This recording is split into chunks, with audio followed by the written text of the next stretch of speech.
এই স্বপ্ন দেখেছিলেন আজ থেকে ৪৮ বছর আগে জাতির জনক বঙ্গবন্ধু শেখ মুজিবুর রহমান। ১৯৭১ সালে ৩০ লক্ষ শহীদের রক্তে আর লাখো মা বোনের ইজ্জতের বিনিময়ে দেশ স্বাধীন হবার পর যুদ্ধ বিধ্বস্ত এই দেশে তখন নেমে আসে দুর্ভিক্ষ, লুটপাট আর দুর্নীতি। জাতির জনক তখন দিশেহারা হয়ে পড়েন।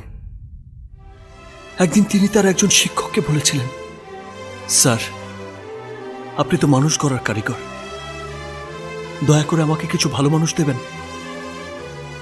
আমি আবার তাদের নিয়ে চেষ্টা করে দেখি নতুন করে এই দেশটাকে গড়তে পারি কিনা।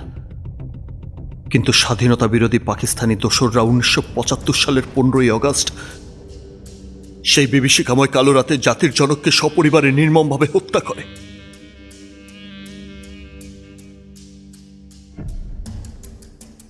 এই নৈরাজ্য, এই দুর্নীতির ক্ষত আজকের সৃষ্টি নয় ইউর অনার। এই ক্ষতর সৃষ্টি আজ থেকে ৪৮ বছর আগে। আজও সেই ক্ষত থেকে রক্তক্ষরণ হচ্ছে, আর আমি শুধু সেই ক্ষততে সামান্য মলম লাগানোর চেষ্টা করেছি। ওই দুর্নীতিবাজদের কালো টাকা ছিনিয়ে এনে এই অসহায় মেধাবী ছাত্রদের সাহায্য করেছি, সহযোগিতা করেছি, দুর্নীতিমুক্ত একটা সুন্দর দেশ গড়ার চেষ্টা করেছি।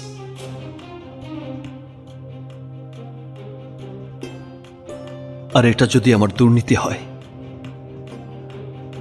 তাহলে আমি দুর্নীতি করেছি।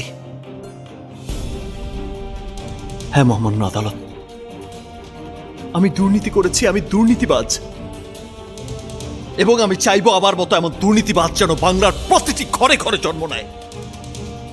ইউর অনার, এই দুর্নীতির কারণে যদি আমার ফাঁসিও হয়, সেই ফাঁসির রায় মেনে নিয়ে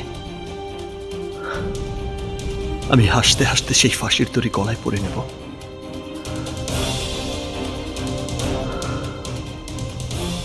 that's all your honour. Order, order, order.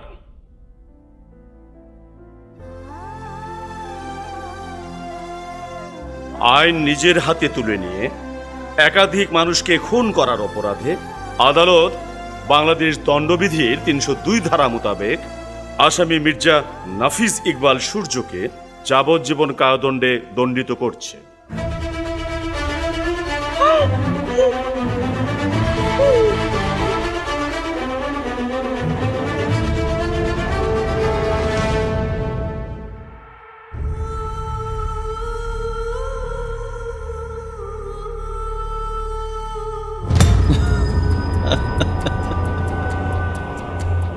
Amjad Khan ও তার